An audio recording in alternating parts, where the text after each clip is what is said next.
If you thought the 1984-85 season was chaotic without Jordan, wait till you see what we have in store for you in the 85-86 season.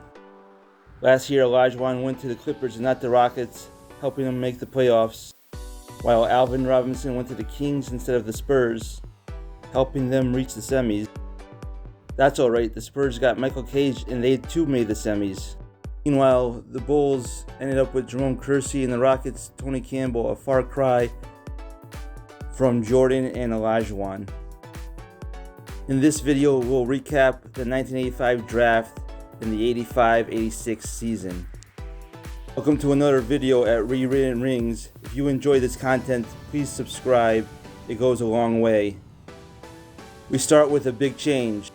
1985 introduced the modern lottery as we know it.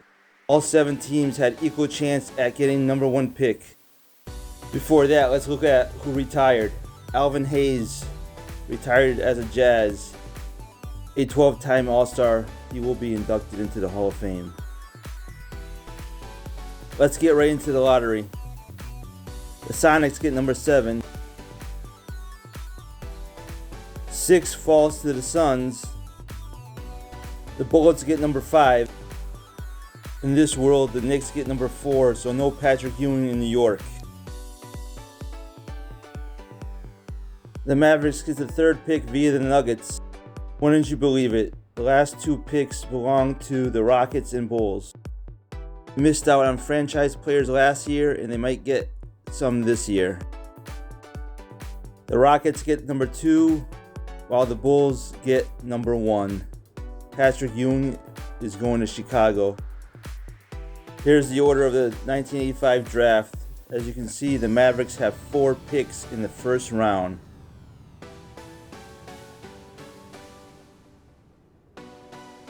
Now on to the draft. And with the first pick, the Chicago Bulls select Patrick Ewing. So no Jordan in Chicago, but there's a Ewing in Chicago.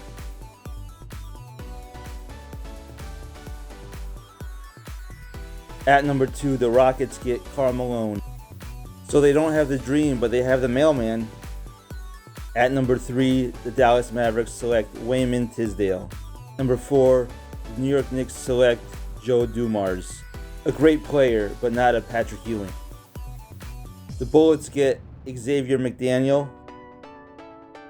Next we have Delif Shrimp going to the Suns. Looks like LaSalle Thompson is traded for the 7th pick. And with that pick, the now Sacramento Kings select Charles Oakley. At number 8, the Pacers get Chris Mullin. In this world, he starts his career with the Pacers. Manute Bol goes to the Hawks. Benoit Benjamin goes to the Mavericks. Next we have Sam Bowie, a forgotten 1984 draft pick, is now in 1985 for the Golden State Warriors. Terry Porter goes to the Clippers, adding to Olajuwon, great duel. The Mavericks get John Konak.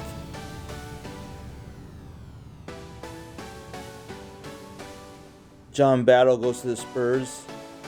Kings get another guard in Michael Adams.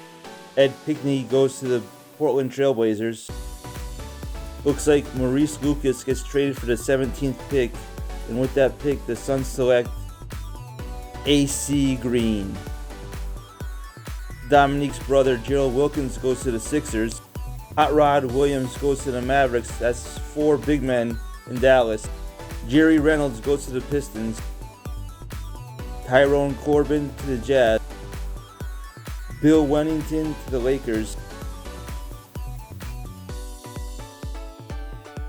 Joe Klein is the last pick in the first round to the Blazers. Here are the standings at the All-Star break. The top 4 in the East are the same from last year.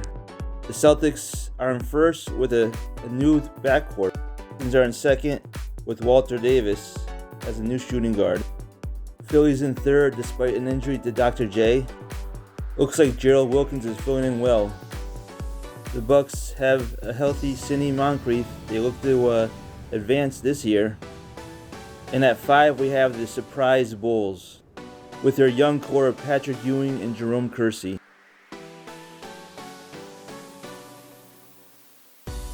The Cavs are at 6, middle of the pack again. The Nets are currently in 7th with the same core from last year. Despite Karl Malone, the Pacers are still in 8th. The Bulls in the playoffs picture, it's the Hawks that are outside looking in. The Bullets continue to be outside the playoff picture despite having John Stockton and now Xavier McDaniel. And without Ewing, the Knicks are in last place in the East. They do have Dennis Johnson, former Celtics champion. Maybe that will change things. Out west, the top 4 teams are the same from last year's finish. 2. Lakers are on top. Last year's Western Conference champions, Utah Jazz, are number 2. Looks like Bill Cartwright is injured. Mark Eaton is starting at center. Benoit Benjamin gets a start in Dallas. Blazers look the same from last year. Kevin Willis is in year number 2. Warriors are currently in 5th. Jim Paxson, CP Floyd, and Short all look to make a push. In 6th, we have the Rockets with Karl Malone. Last year they didn't make the playoffs. This year they're in 6th. Clippers are still at number 7, despite pairing Terry Porter with Hakeem Olajuwon. Terry Cummins is also healthy this year. At number 8, we have the Phoenix Suns with a young core of Jay Humphries, Defo Shrimp, paired with Bill Walton. Last year, as semifinalists, the Spurs are looking outside in.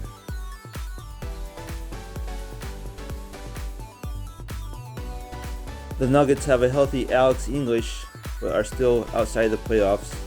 Onyx continue to play bad ball in the West. Surprisingly, we have the Sacramento Kings, who last year as the Kansas City Kings were a semifinalist, are at the bottom of the West. Let's now look at our All-Stars. Some familiar faces and some new faces like John Stockton in the East.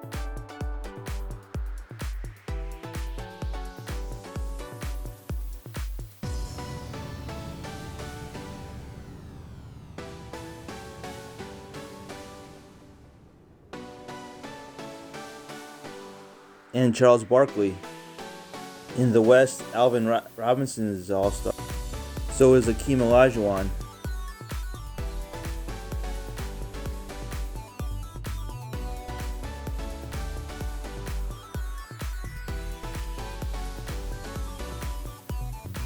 And rookie Karl Malone. For a third straight time, Magic Johnson gets the MVP.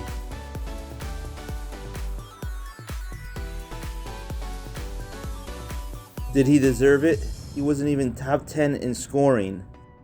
Dominique Wilkins finished with 33 points and 9 rebounds for the year. Moses Malone had 30 points and 15 rebounds averaged. Magic did average close to a triple-double, but those numbers by Moses Malone and Dominique Wilkins should have been looked at closer. What do you think? Who should have won the MVP? Should have been Magic, Moses, or Dominique? Leave me a comment. Rookie of the Year goes to Patrick Ewing, no surprise. John Drew gets 6-man. Second year player Hakeem Olajuwon gets Defensive Player of the Year. Jay Humphries gets Most Improved Player. Coach of the Year goes to K.C. Jones, who once again leads the Celtics to the best record in the league. Now let's look at the All-NBA teams. Dominique Wilkins beat out Larry Bird in the first team.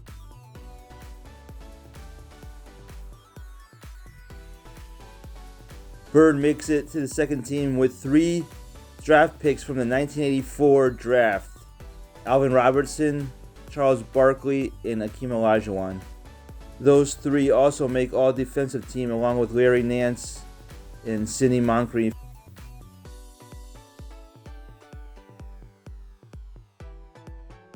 Dennis Johnson, now with the Knicks, makes all-defensive second team.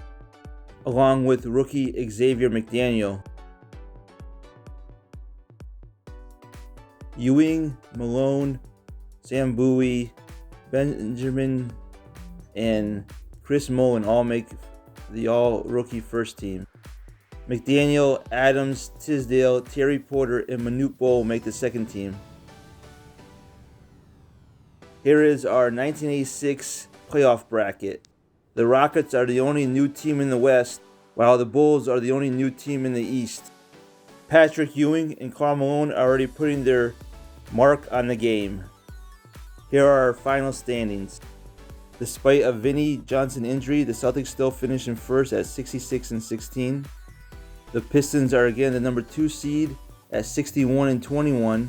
John Long is their new shooting guard. The Sixers also finished 61-21, but in third place. In fact, the top 5 seeds all stay the same from the All-Star break.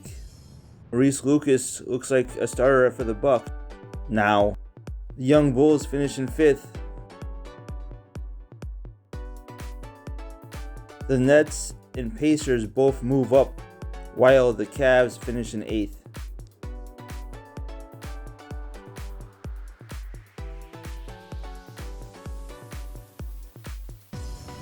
The Hawks finished 3 games out of the playoffs.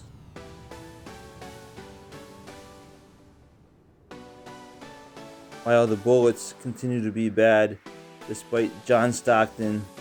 An injury to rookie Xavier McDaniel might have been their downfall. And then there's the Knicks, who finished dead last in the East. Dennis Johnson couldn't help them improve. The Lakers finished in first in the West, while the Mavericks and Jazz swap positions from last year. Otis Thorpe and Benoit Benjamin helped the Mavericks finish in second, 2 games ahead of last year's Western Conference champion Utah Jazz, who look to have the same core. The Portland Trailblazers stay at 4, with rookie Joe Klein in the lineup. Karl Malone and the Rockets finish in 5th, while the Clippers with Olajuwon move up to 6th, thanks to a healthy Terry Cummings. The Warriors couldn't hold their 5th place position at the All-Star break and finish in 7th, although it is an improvement from last year. The Kings climb out of the last place to finish 8th, and they'll face the Lakers, who they faced in the semifinals last year. Charles Oakley is now a starter. With the Rockets in, that leaves the Spurs out. They finish in 9th. The Suns couldn't hold their 8th spot at the All-Star break and finish in 10th. In this universe, Fat Lever never goes to the Nuggets, and that means 2 straight years of no playoffs for Alex English. And with the worst record in the entire league, it's the Seattle Supersonics. Well, that's the end of the video. I hope you enjoyed it. If you did, please subscribe. It goes a long way. Stay tuned for the 1986 playoffs coming soon. Who do you think will win it all? Drop me a comment. Thanks for watching.